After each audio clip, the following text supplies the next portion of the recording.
Hi, Peg. Well, you look more excited than I've ever seen you before, and that's saying something. What's up? Oh, Liz, you'll never guess. I got engaged to Joe. We're going to be married at the end of the semester, right after Joe graduates. What? You won't even going steady with him for a couple of months.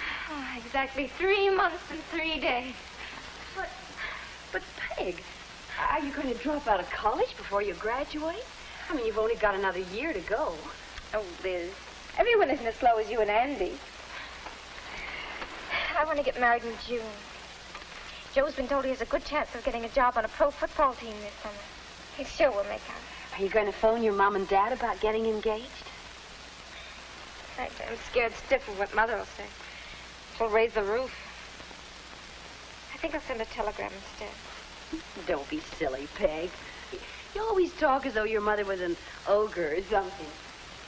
Dad won't object too much. And Mother will be furious. Every so often she writes to ask if I've seen Pete Standish. You know, just because his father's a big-time real estate man and he's Mother's idea of a perfect catch. Compared to Joe, Pete's so dull. Joe's so handsome. Honestly, Peg, I don't know how many times ever since we were in high school together I've heard you go on the same way about some man or other. Oh, but this is different, Liz. Really it is. This time it's the real thing. I remember when I first felt that way about Andy. I used to think about him all the time.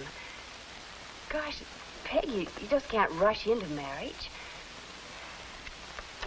Liz, don't mind my saying this, but you and Andy seem so old-fashioned, I suppose you mean. Well, you've been going together for a year and a half. Last month you finally became engaged. I'm just not like that. Well, that's fine, but are you sure you'll always be in love like you are now? What do you mean? Liz, how can you say such a thing? Oh, wait a minute, Peg. Please don't get upset. All I mean is, are you sure you see eye to eye about things like, well, like money and children? Or even what's right and what's wrong? How do you get along with each other's families? Suppose your parents won't approve. You have to think about these things, Peg. As far as I'm concerned, you don't have to think if you found the right man. You better go and send that telegram.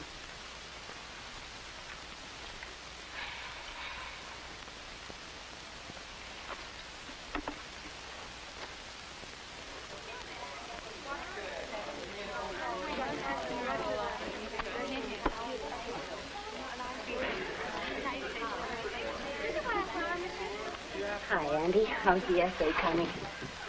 Page 2. Not so good. Oh, I can do an engineering paper in 2 days, Liz.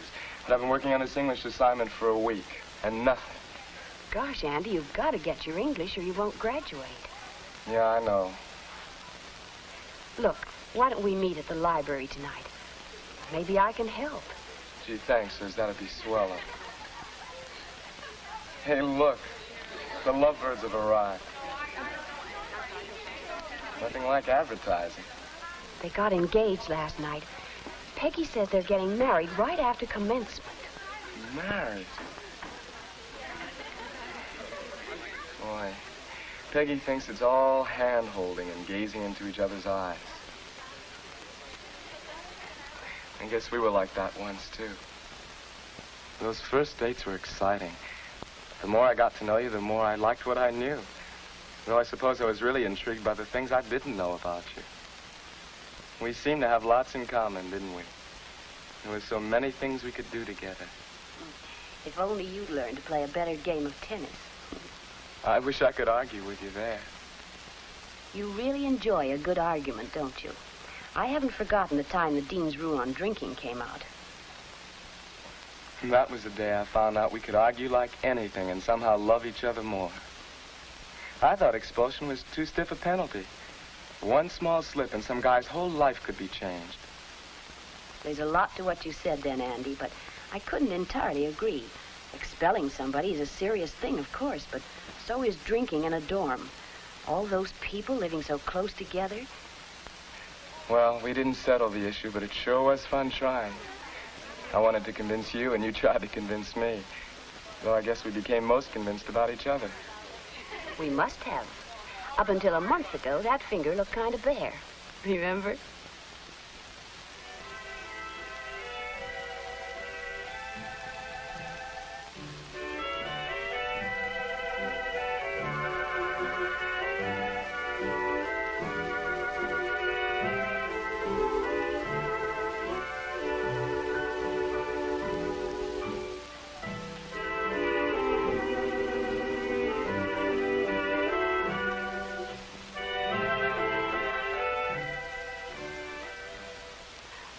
Gosh, I think our folks were even more excited than we were. Oh, Liz, you ready to go back to the dorm? Hi. Hi, Oh, Joe. yeah, Andy. Hey, congratulations, you two. I just heard the news. Oh, thanks, Andy. You ready? No, Don't I you want to guess have so. some coffee before you go? Oh, no, thanks, Andy. I think I'll run along with Peg. See you later in the library, eh? Bye, Joe. So long, Liz. Bye. So long. Bye. 8 o'clock? Okay. Have you found a place to live around here? Oh, I don't think we have to worry about anything. We can find a little apartment somewhere. Peggy! Mother, Dad, Hi, darling. what are you doing here? We got your telegram. Aren't you thrilled? Should we be? Now, don't be cross, Betty. Let's hear Peggy's side. Well, we've been going steady for over 3 months now. And Mother, Dad, we have such wonderful times together. I'm in love, really in love for the first time. We plan to marry right after commencement. It's as simple as that. Peg, you wrote us last week that Joe was going into professional football. Has he signed on with any team yet? Well, no, he hasn't got a contract yet. But he's been told he has a very good chance of getting one. After all, he's been the star of our team here this year, you know. Peg, your mother and I have come down here to ask you to put off your wedding until at least after you've graduated. Now, dear, if you'll wait, we can help you get a house and you can set up a home properly.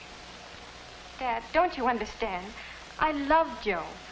We can live in a little apartment wherever we're situated. Being with Joe means more to me than anything else. And we won't wait. But, dear, you only have 1 year and a month more to go. It'd be such a pity not to finish here. And while you're finishing your last year, Joe can get established in football if that's what he really wants. And you'll have some more time to see if you're right for each other. That theoretical stuff gives me a pain. We're sure now we're right for each other. And that's all that's really important. But, Peggy, we want to meet Joe. Now, look, why don't we all have dinner together at the hotel tonight? And then he can tell us all about this football business. Football is Joe's profession, Mother. And it's just as good as anything else. Joe and I had already made plans for a date tonight, and I see no reason to change them now. But, Peggy, dear... You're not going to stop us marrying. Dad thinks all he has to do is pay for something and he'll get his own way. And you think by treating me like a child you can force me to do what you want. Well, you're both wrong. I'm no child. I'm me, and I'll do what I want.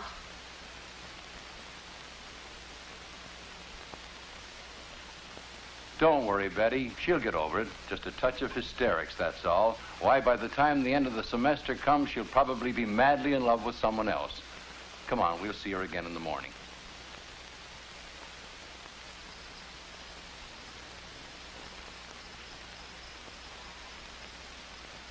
What's the matter, honey? Oh, Joe, I'm so mixed up about everything. Folks trying to stop us. They've always tried to run my life.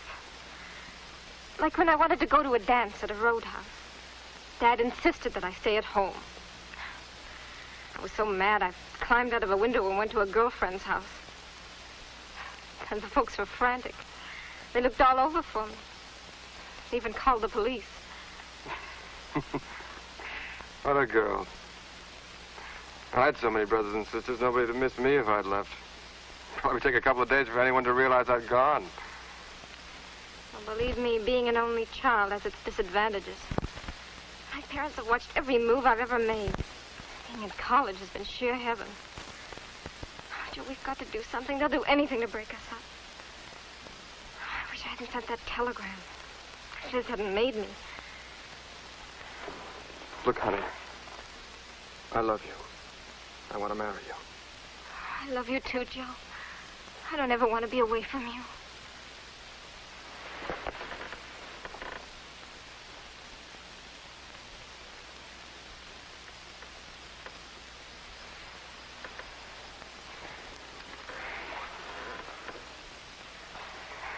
We'll work something out.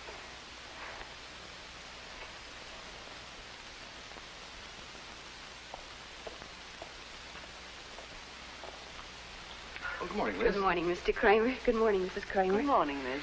We inquired at the desk for Peggy, but they said she wasn't in, so we asked for you. Where is she? I don't really know, Mr. Kramer. She left the room very early this morning before I was awake. She left this note for me. Oh. Dear Liz, I'm afraid Mother and Dad would try to stop us. So Joe and I left this morning to be married. Please break the news to the folks. Try to explain that this is something I had to do. I'm afraid they won't understand. Love, Peggy. I'm sorry, Mrs. Kramer. Couldn't she have told us how she really felt? She only mentioned this boy twice in letters. I just thought it was another college crush. How could she do it? Couldn't she have waited? Even getting married at the end of the semester would have been better than eloping. Poor darling. Someday she may have so much to regret.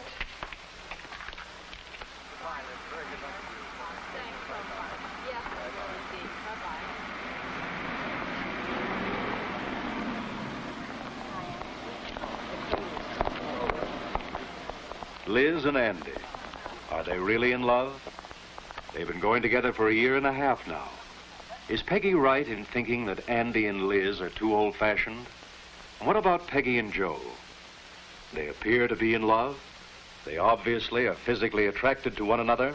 Right now, they're radiant with excitement and the thrill of taking matters into their own hands. When this excitement of the moment settles down, what will remain? Will they be companions as well as lovers, willing and able to share the realities and responsibilities of having a home, bringing up children, and making a living? There's really no one and only for any of us until we make it so by our own choice. And when we do choose, we have to know, will this love stand the test of time? How would you answer this question for Liz and Andy, Peggy and Joe? How can you tell? Is this love?